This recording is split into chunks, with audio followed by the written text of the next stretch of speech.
प्रिय दर्शकों, सादर अभिनंदन बंधु। मैं आचार्य विनोद आप सबका अपने चैनल पर स्वागत करता हूँ। आपके कार्य प्रारंभ तो होते हैं, कार्य में प्रगति ही नहीं होती, कार्य बनते ही नहीं। कितने भी प्रयास करते रहें,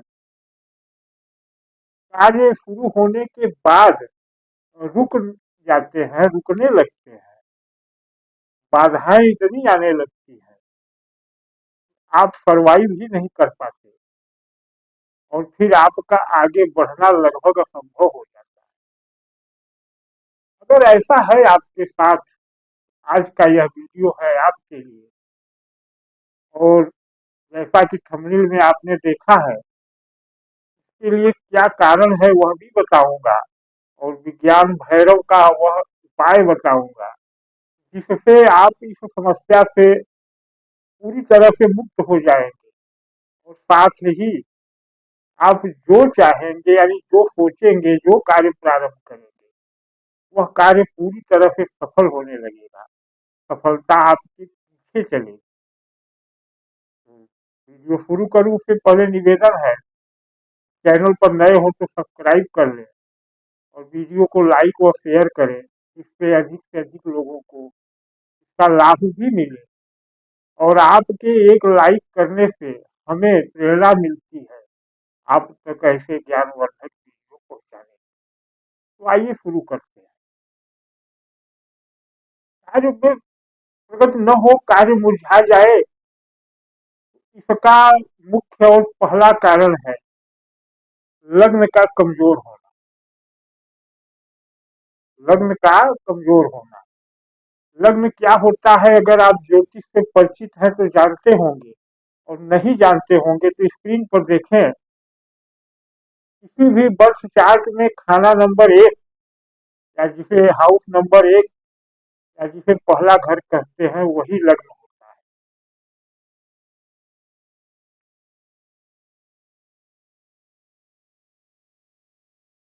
लग्न आपके व्यक्तित्व के बल को दर्शाता है। ध्यान दीजिए, आप जो है, आपकी विशेषताओं को, आपके व्यक्तित्व की एनर्जी को, आपके ऑरा को, आपके आभा मंडल को जन्म कुंडली में दर्शित करता है।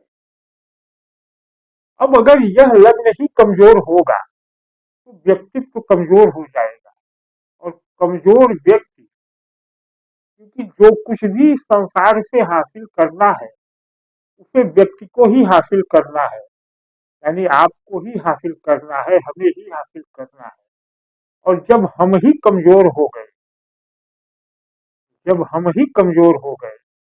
तो हम क्या हासिल कर पाएंगे। यह लग्न कमजोर कैसे होता है? जन्म कुंडली में लग्न का एक मान यानी अंश बल होता है। अगर यह अंश बल 8 डिग्री से कम है, 8 डिग्री से ही यहाँ बल प्रारंभ होता है। अगर यह लग्न का मान अंश बल में 8 डिग्री से कम है तो यह लग्न कमजोर माना जाएगा, और जितना कम होता जाएगा उतना ही कमजोर होता जाएगा। और फिर यह लग्न 22 डिग्री से जैसे जैसे आगे बढ़ेगा, 22 डिग्री से जैसे जैसे आगे बढ़ेगा, 30 डिग्री तक जाता है, तो वैसे वैसे कमजोर माना जाएगा। एक उच्च और बली लग्न 12 से 18 डिग्री के बीच में होता है। उच्च और बली लग्न 12 से 18 डिग्री के मध्य होता है, और 15 डिग्री का लग्न सर्वोत्तम माना जाता है। तो जन्म पत्रिका में देखें कि आपका लग्न कैसा है, कितने अंश बढ़ता है। एक यह लग्न के कमजोर होने का कारण है। दूसरा कारण है, यदि इस लग्न पर शनि की दृष्टि हो, राहु की दृष्टि हो, तो लग्न कमजोर हो जाएगा। केतु लग्न में स्थित हो, राहु लग्न में स्थित हो, तो लग्न कमजोर हो जाएगा। शनि की दृष्टि होगी तो आपके कार्यों में विलंब होना ही है, और विलंब इतना होगा कि आप उब जाएंगे। राहु की दृष्टि हो तो इतना भ्रमित हो जाएंगे आप अपने कार्य के दौरान कि आप कुछ समझ ही नहीं पाएंगे। तो यह दो मूल कारण है कि अशुभ ग्रहों की दृष्टि, अशुभ ग्रहों की लग्न में स्थिति और लग्न का अंश बल, ये निर्धारित करते हैं लग्न के बलवान होने को या लग्न के कमजोर होने। शुभ ग्रहों की दृष्टि होगी तो लग्न बलवान माना जाएगा, शुभ ग्रहों की दृष्टि होगी या शुभ ग्रहों की स्थिति होगी तो भी लग्न बलवान माना जाएगा। अब बात करते हैं इस कमजोर लग्न से क्या परेशानियां उत्पन्न होती है। तो पहली परेशानी तो यह होती है कि आप किसी भी सभा, समाज, सोसाइटी या किसी भी जगह अपने आप को प्रस्तुत ही नहीं कर पाते, और अगर प्रस्तुत करते भी हैं तो इतनी कमजोर प्रस्तुति होती है कि लोग आपसे प्रभावित नहीं होते। तो आपको जीवन में करना क्या है, कार्य ही तो करना है, व्यवसाय करें, नौकरी करें, जॉब करें। अगर आप अपने आप को प्रस्तुत नहीं कर पाएंगे, आपके अंदर ज्ञान है, आपके अंदर सब कुछ है, लेकिन अगर वह सामने वाले तक पहुंच ही न पाए तो वह आपसे प्रभावित नहीं होगा, और आपसे प्रभावित नहीं होगा आपके कार्य नहीं बनेंगे, सीधी बात है। दूसरा यह होता है कि लोगों के बीच में जब आप पहुंचते हैं तो एक नेगेटिविटी फैल जाती है। अगर आपका लग्न कमजोर है, लोग आपको हल्के में लेने लगते हैं, लोग आपको हल्के में लेते हैं, यानी आपका आभा मंडल जिसे औरा कहा जाता है उसमें प्रभाव नहीं आता, उसमें बल नहीं, और इसी वजह से आपके काम रुकते हैं, कामों में गति नहीं होती, और आपका सब कुछ बहुत सीमित दायरे में हो जाता है, और जीवन की उन्नति और तरक्की रुक जाती है। यह तो हुआ कमजोर लग्न और उसके कारण और उसके प्रभाव की बात। यानी एक लाइन में अगर समझे तो लग्न कमजोर होगा तो आपके कोई कार्य नहीं बने, एक लाइन। अब इसका उपाय क्या है, तो जैसा कि थंबनेल में देखा है कि विज्ञान भैरव, अब विज्ञान भैरव है क्या, तो दर्शकों विज्ञान भैरव यह पुस्तक है। इस पुस्तक में बहुत अनमोल और गूढ़ बातें हैं। पुस्तक को पढ़ करके आप पहले तो कुछ समझेंगे ही नहीं, लेकिन जब समझेंगे तो वह सारा रहस्य पा जाएंगे जो आपकी प्रगति के लिए जरूरी है या जो आपकी प्रगति को रोकता है। इस लग्न के बलवान होने के लिए जो पहला उपाय बताया गया है, मैं उसी उपाय की व्याख्या करूंगा और करके भी दिखाऊंगा। यहाँ कोई लंबे चौड़े पूजा विधान नहीं है, बहुत ही सामान्य उपाय है। क्योंकि मुझे चश्मा लगाना अनिवार्य है पढ़ने के लिए तो मैं चश्मा लगा लेता हूँ। शिव जी भैरवी के रूप में पार्वती को बताते हैं, क्योंकि माता पार्वती ने प्रश्न किया था आप क्या है, यानी यह संसार क्या है, क्योंकि संसार और ईश्वर अलग नहीं है, विषय लंबा हो जाएगा। मैं उपाय पे आता हूँ। तो श्लोक है, ऊर्ध्वे प्राणो हठो जीव विसर्गात्मा परोचरे उपत्ति द्वितीय स्थाने भरणाद भरिता स्थित। इसी श्लोक की व्याख्या में एक क्रिया विधि है,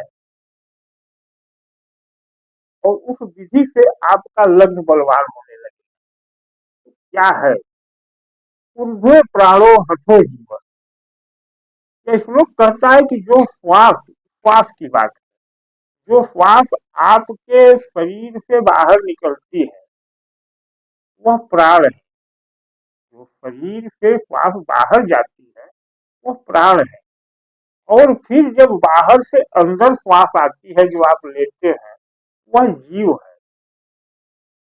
और प्राण और जीव यानी श्वास की यह गति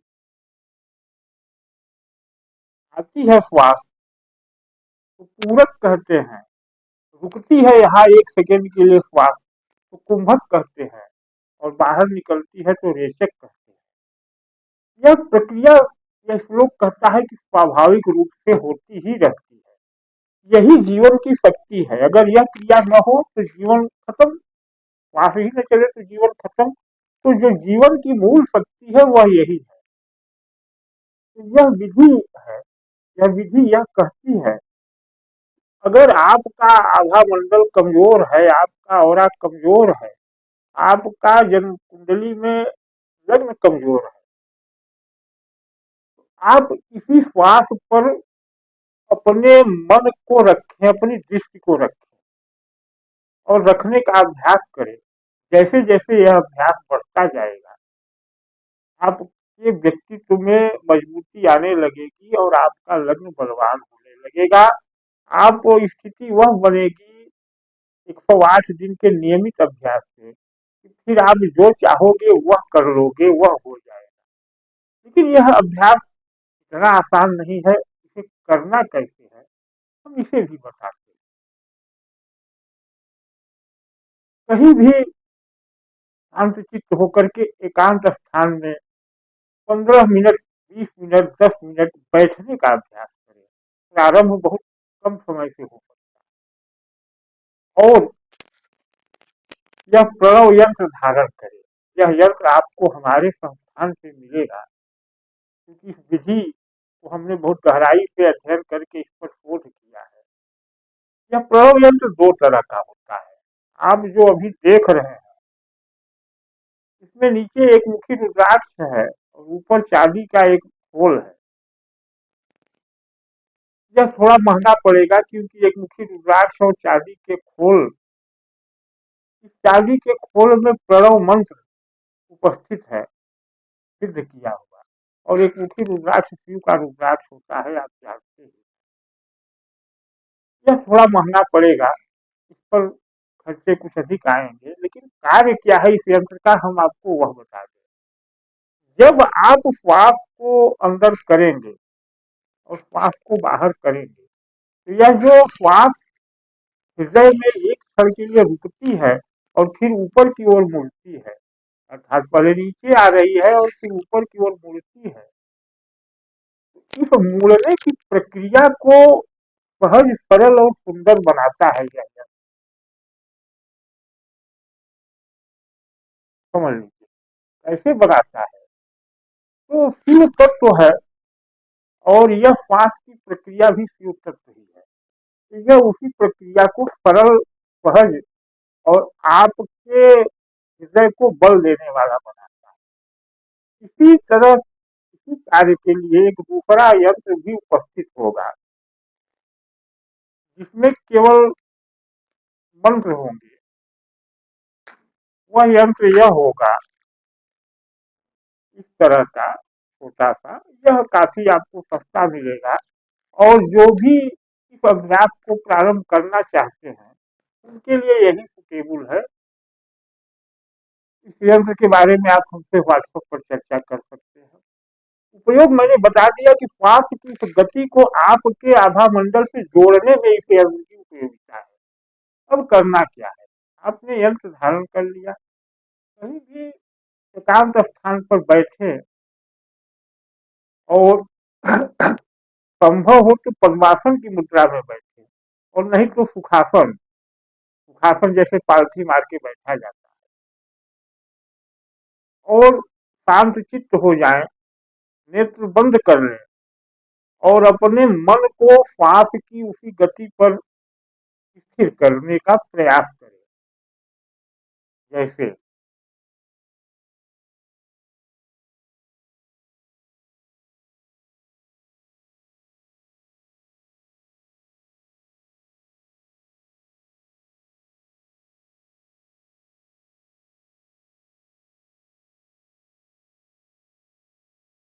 श्वास की यह विधि प्राणायाम कही जाती है, यानी प्राणों का आयाम।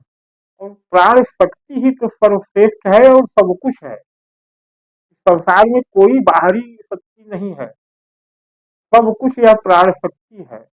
आप किसी भी आध्यात्मिक क्रिया पूजा पाठ में जाते हैं तो इसी प्राण शक्ति के पोषण करने का वह तरीका होता है। प्राण शक्ति ही आपसे सब कुछ करवा सकती है। तो श्वास के आने और जाने की लय पर आपको अपने मन को लगाना है। कुछ करना नहीं है, न श्वास को लंबी लेना है न धीमी लेना है, कोई क्रिया श्वास के साथ नहीं करनी है। श्वास को स्वाभाविक रूप से जैसे आ रही है जा रही है आने जाने से बस केवल उस श्वास को महसूस करें आप। ध्यान दीजिए, मन को लगाने का मतलब है कि उस श्वास की गति को आप महसूस करें। अब यह अभ्यास जितना अधिक बढ़ने लगेगा, 108 दिन तक इसे नियमित करें। देखें आपके आभा मंडल में वह बल आएगा, आप जहां जाएंगे हर लोग आपसे प्रभावित होंगे और यह क्रिया इस ब्रह्मांड की जो शक्ति है, क्योंकि हमारा शास्त्र कहता है कि जथा अंडे तथा पिंडे, जो ब्रह्मांड में है वही हमारे शरीर में है। जब इस शरीर की यह गति ब्रह्मांड की गति से मैच करने लगेगी, यानी उसकी फ्रीक्वेंसी मैच होने लगेगी, यह एक दिन में नहीं होगा, समय लगेगा। धैर्य आपको रखना होगा और यह क्रिया ही आपके अंदर धैर्य उत्पन्न करेगी। सबसे बड़ी बात है आपकी अधैर्य स्थिति को खत्म करके यह अभ्यास आपके अंदर धैर्य पैदा करेगा और आप जैसे जैसे धैर्य बढ़ता जाएगा आपकी परिस्थितियां बदलने लगेगी, क्योंकि यह विज्ञान भैरव बदलने की बात करता है। यह बाहर का नहीं अंदर का बदलने की बात करता है। सब कुछ अपने अंदर है तो उसे बदलने का बात करता है। आज यह अभ्यास आप समझ लिए को करने का प्रयास करें, लेकिन आपके लिए वैसे आपकी इच्छा है बिना यंत्र के भी करें, हमको कोई दिक्कत नहीं है, लेकिन यंत्र के साथ करने पर इसमें बल बहुत बढ़ेगा और प्रभाव बहुत बढ़ेगा। यंत्र के लिए आप हमसे संपर्क कर सकते हैं, बहुत कास्ट नहीं है और किसी भी सुधार के कार्य के लिए कुछ न कुछ व्यय करना कहीं से कोई हानिकर नहीं है, हितकर ही होगा। इस अभ्यास को प्रारंभ करें लग्न की मजबूती के लिए। इसके बाद का स्टेप जो अन्य चीजों पर काम करेगा हम अगले वीडियो में लेकर उपस्थित होंगे। धन्यवाद, नमस्कार। पुनः निवेदन है कि चैनल को सब्सक्राइब करें, वीडियो को लाइक और शेयर करें।